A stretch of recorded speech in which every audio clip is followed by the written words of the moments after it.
something that we want to avoid at all costs, isn't it? I know there are no shortage of suggestions for how to get out of pain, how to avoid it. In fact, I entered how to avoid pain on my search bar on the internet, and I got back these options. 6 ways to use your mind to control pain by Harvard Health. Pain management techniques, 13 ways to manage chronic pain by Medical News Today. The Mayo Clinic gives do's and don'ts for arthritis pain. Healthline shows 5 ways to lessen your chronic pain right now. And it also gives 10 daily habits to stop back pain. And WebMD does better than that with 16 ways to avoid back pain. And then Psychology Today presents a research article about the neuroscience of seeking pleasure and avoiding pain. Now, if you drill down into these, they can have some good advice. The NHS of UK gives us 10 ways to reduce pain. And here are some of them: gentle exercise, breathing right. There's a sleep cure, talking therapies, reading books and leaflets on pain, distracting yourself, sharing your story about pain, keeping in touch with friends and family, or relaxing, or taking a course on it. It's interesting to me that all of these things that came up, all of these ways that are mentioned, they're about physical pain. And what we're learning now, what we've come to understand in this quantum realm, in this realm of everything coming out of energy, what we've come to understand is that there is some kind of pain occurring in the emotional field, in the ethereal field, before it ever really reaches the physical. And the Buddha, over 2,500 years ago, knew that. He became enlightened, and he gave us the 4 noble truths. And the first one of those noble truths is that there is pain, there is suffering, it exists. And then that's followed by there's a cause for the pain, for suffering, and suffering can be eliminated. And finally, the 8-fold path is the way to eliminate pain. And in Buddhism, they identify different sources of pain, different types of pain. One is, of course, the physical pain that we've been talking about, but there's also psychological pain, the pain of loss, the pain of sadness, anger, grief. And then there's just the general difficulty of humans to be on this physical plane, in this human body, and this kind of separation that we sense from the totality of the universe. So, wow, having gone through that, it's clear there's a world of pain out there. There's a lot of pain, and at the same time, we're a new thought. So in New Thought, we think, well, what we think about, we bring about, right? And so in this, we think, oh, I shouldn't be experiencing pain, because if it is, it means there's something wrong with my spiritual condition. So then we work harder on our spiritual practices, and then when we do have pain again, then we feel like somehow we've failed. Well, I don't think that New Thought wants to put us in that place where we feel like we've failed. To me, that doesn't sound like understanding, the understanding that we want to reach. Reverend Michael Beckwith in the Life Visioning says this belief that we have that we're spiritual and should be beyond it, he calls it over-romanticizing the spiritual path. And he says we do this in 3 ways. One is believing only what we want to, that it's not our fate to feel soul pain, and we can avoid doing that if we pray, affirm, and think only in positive ways. Second, if we meditate and perform good enough works that our teacher prescribes for us, that we'll get to know bliss and we'll be liberated in this lifetime. Now, the third way that we over romanticize is getting caught up in religious emotionalism, which is temporary. Maybe we went to a weekend seminar, we heard a good class, or maybe a song that lifted us up, but then we didn't have the internal practices to integrate that fully. And so we kept relying on that emotionalism to bring us up again and out of pain. So we don't want to over romanticize spirituality. We don't want to deny the existence of pain. We want to accept that there is pain. Well, that leads us to ask, well, why do we have pain? The Abrahamic traditions, which are Judaism, Christianity, and Islam, they believe that pain or suffering is actually punishment or atonement for one's sins. You might have had the thought, oh, what did I do to deserve this? Under this, pain is a bad thing. It's we have it because we've been bad, or worse, maybe we are bad, and that's why we have pain. Now, thank goodness that in New Thought, we don't believe in being sinful. We don't believe in being bad. We understand that we are whole, that we are the light, we are the essence of the presence expressing in a human form. So what if we, rather than looking at pain like a punishment, what if we looked at it differently? Perhaps could we look at it like it's for us? Like there's a gift in there, a gift in pain.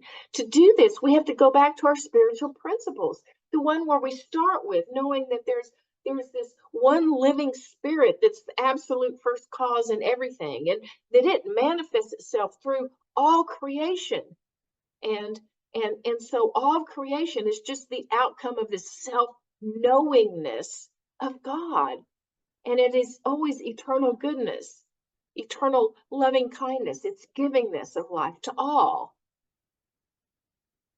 That this is the essence of all that is, and we're made of it. And if this is the case, then anything within this one has to be of the same character as that eternal goodness, that eternal loving kindness. It has to all be in there. So, in that way, when we look at pain, we say, well, it's not punishment. There's some purpose in there.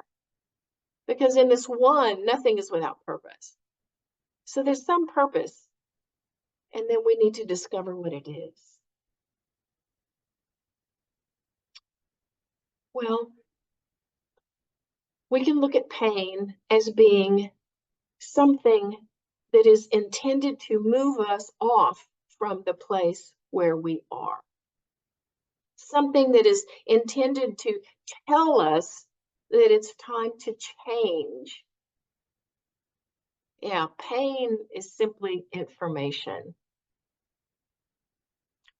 Often we don't like change, and we don't want to change willingly. What we have may not be the best for us, but we've gotten used to it. It's comfortable, we know it. And change is new, it's unknown. And it's kind of scary sometimes. So sometimes, even though it's time for us to change, we don't change. And when that happens, pain comes along to help us change, to help give us the impetus. So pain is valuable. There has a value in it. And we want to experience it. We want to feel it. And then see what it has to offer us in the way of information. Now, a lot of times we'll try to avoid this pain. We'll do it by, in spiritual circles, sometimes we call it a spiritual bypass, by just totally denying that it's there. Or we may develop habits, some of them compulsive habits, perhaps. Binge watching TV, social media, or even other habits like drinking or anything to excess. Things we go to instead of feeling the pain. But really, we don't want to deny. We don't want to ignore it. We want to become aware of it and what it's telling us and knowing that it's all for us, not disconnecting from it. See, life is meant to flow. At fundamental essence, we're energy, and energy is always meant to flow. It's meant to flow. It's not meant to stop. And what happens is if the flow cannot happen, first on an energetic level, if the flow cannot happen, there's a blockage and energy starts to build up and it becomes painful. It becomes painful because it can't break through the blockage. Now, this happens in the energetic field. And if it's not addressed there, then it manifests in the physical. The same thing, blockage. For instance, if the energy is not, if I have some kind of something in my emotional field that is stopping the energy from moving up and down my leg, then I might experience knee pain because the energy is not flowing properly. It's like the reading from Reverend Michael Beckwith that has said we have pain because our container is too small. That energy is not flowing out. It's not evolving. It's not changing. See, change is meant to happen. If it doesn't happen, that stagnation is what causes pain. So then we have to ask, okay, does that mean that I have to experience pain anytime that change is necessary? Is that the only way that I know I need to change? Is that the only thing that's going to give me the impetus to change? Well, some people say pain is inevitable. I'm not sure it's inevitable. It does help us along our path. For some people, just viewing the experience as, oh, this could be helpful. Let me dive into this and see what is this pain telling me? What can I gather from it? Sometimes that's helpful enough to alleviate the pain or some of it. Recently, I just ended a class. Several of you were with me on the 15 Commitments of Conscious Leadership. And in that class, they have something they call the change formula. They present this in their book. And the formula talks about pain and calling it dissatisfaction. And it recognizes the fundamental idea that change is necessary, but that we have resistance to change. We don't want to change. And so something has to be big enough to overcome that resistance to changing. Something has to be big enough. And what it says is big enough is a function of the pain, the dissatisfaction, and vision. That the two together can create enough power to overcome the resistance to change. And they note that if you have a high level of pain and a low level of vision, that can be enough to overcome the resistance to change. That can be enough to cause change to occur. Or if you have a high level of vision and a low level of pain, that can be enough to cause the change to occur, to overcome that resistance. Or you could have equal amounts. You could have the pain, the dissatisfaction, and the vision can be about equal, and that can together it can amount to enough to overcome the resistance. Well, that's a formula that they use, and it's interesting that how it's listed in Reverend Michael's book and how we've come to know it in New Thought is pain pushes, until the vision pulls. That it's a function of both pain and vision and how they relate to each other in terms of how we can overcome the resistance to change. Because remember, pain is about getting us to change. So I have some tools with me this morning for us to help in this regard. And instead of a word, the letters I'm going to use today are the letter D. And we're going to have a 3D plan here, 3 Ds.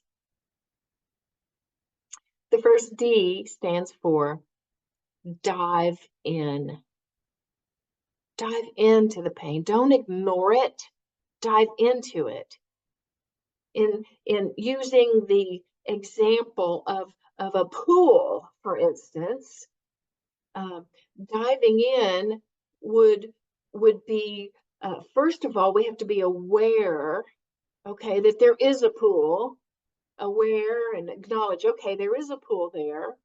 And then we can allow that there's a pool and might want to do something with it, but we still have resistance.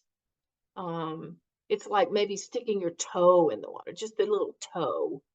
And then that we accept, okay, like we first become aware of the pain, we allow the pain, then we accept the pain, accept that it's there, we relax into it. And that's like we actually got in the water, all of us got into the water, we're kind of getting used to it, we're getting comfortable with it. And then finally, this diving in, the last part of it is an appreciation of the water, appreciation of the pool, where you're swimming from one side to the other side, where you're diving down and then pushing off the bottom. Totally immersed, totally enjoying the water. That's an appreciation. And what with the pain, what that would look like would be totally diving into it, totally becoming aware, finding out, what is this about? What are you trying to say to me? I'm so grateful that you're here. Being appreciative of it. You might note that when you're in a pool, if you want to rise to the surface, the fastest way to rise is to actually hit bottom so you can push yourself off to rise. If you just start sort of in the middle of the pool, you'll just kind of, float up. So we want to dive all the way in. Reach the bottom of it. What is it there for me in this pain before we can rise up? So dive in. That's the first D. The second D stands for detach. And this comes largely from Buddhism. They realize that that pain comes from attachment, that suffering comes from attachment. Some people say it comes from desire, but you can have a desire but not be attached, in which case desire isn't the problem. It's really attachment that's the problem. An example of that is that I can desire to have Mexican food, and then if I don't get it, I can say, oh, okay, well, that's all right. That doesn't cause pain. But if I have an attachment to having Mexican food every Sunday after church, and then I don't get to eat Mexican food, then I'm going to suffer a bit of pain. And I'll just say I've been a bit of pain these past months because I've been trying to eat a little healthier. I had an attachment. So the answer to that, the D, is to detach. To detach. Well, how do we do that? We realize that the things in this world are temporary. They're temporal. They come and they go. All things come and they go.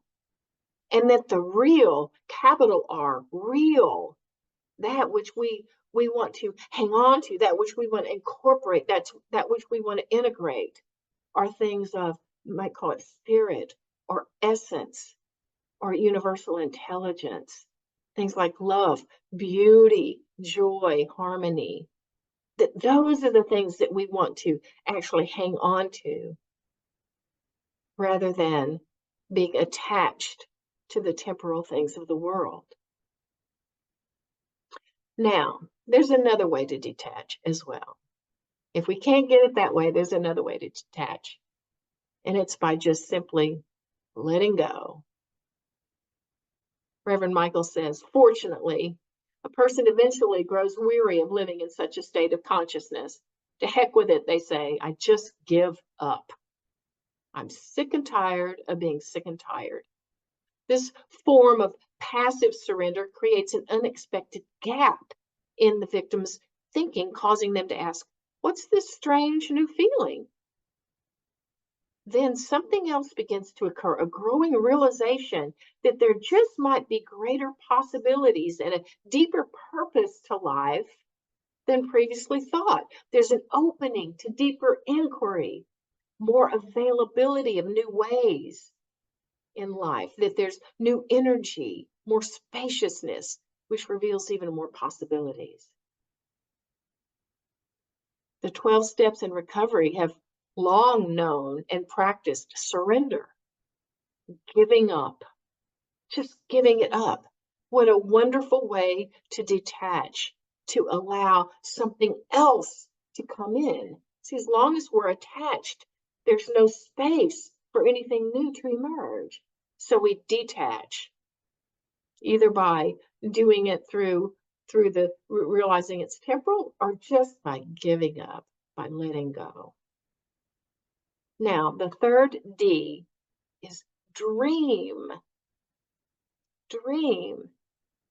Like we talked about, you don't need to have so much pain if you can up the amount of vision that you have. That you can increase the amount of vision, and that can lead to change in a much less painful way. See, pain comes from needing to evolve. It's the intuitive consciousness that reveals to you the highest vision for your life. So the intuition, it can't come in when we're so busy thinking or getting absorbed in other things. We have to dream. We have to allow it to come through. Once again, life is for us. It wants us to experience life on a higher level. It wants us to experience the higher level of consciousness, more vision, more beauty, more harmony. So if we will allow it to come in, then we can experience that. We dream. See, Michael Beckwith says, we live in an atmosphere infused with spiritual prototypes, perfect ideas that are shot from the mind of love intelligence, the universal presence, which can't be described yet is felt through its qualities of unconditional love, beauty, compassion, grace, joy. Everything that exists is because people opened their consciousness and made themselves receptive to this flow of intuition. And there's limitless creativity waiting, just waiting to come into expression through us. Dream, allow yourself to dream. Many indigenous cultures have known this for ages. They have the intuitive as part of what guides them in everything they do for themselves and for the entire tribe. They allow this intuitive sense. They welcome it. They dream. They have rituals where they bring it in.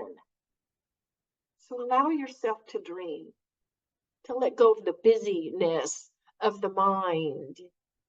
Give some space for that intuitive sense of vision to come through, to be shot straight from the love intelligence, which is that universal life. See, we can either have a lot of pain to change us, or we can have a lot of vision to change us, or somewhere in between. So if we will do the 3D plan, Dive into the pain, see what it's offering you. Then detach from whatever beliefs, whatever is blocking the flow. And finally, dream, to allow that vision to increase, to allow it to lay hold of you, to allow it to give you that impulse and that excitement to take your next step. So let's just settle in for treatment.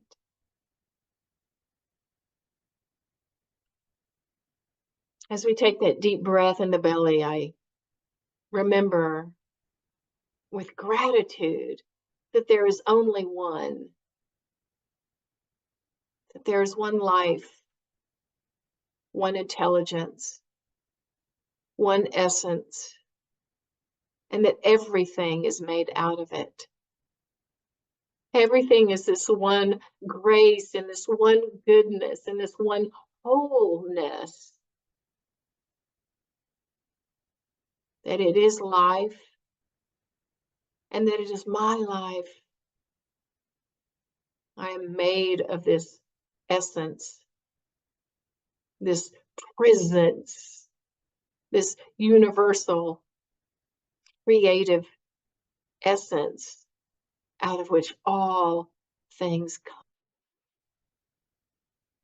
And in that awareness, I speak my word today for all of us, that we develop an awareness, that awareness of our own beingness, that awareness of, of what it is that is asking us to change, what it is that's asking us to be aware, to move off of any stuckness that we have, that we develop the courage and the bravery to take a step, to take a move in the direction of our dreams, of our vision. That whatever it is that we need to do so has already been lavishly provided to us. It is simply awaiting our recognition of it. It is simply awaiting our acceptance of it. And so we lay hold of it now. We lay hold of that essence of life, diving in, letting it give us all of the blessings that it has for us, both in the information that's in the pain and in the intuition for the vision. We allow it all in, living to the fullest,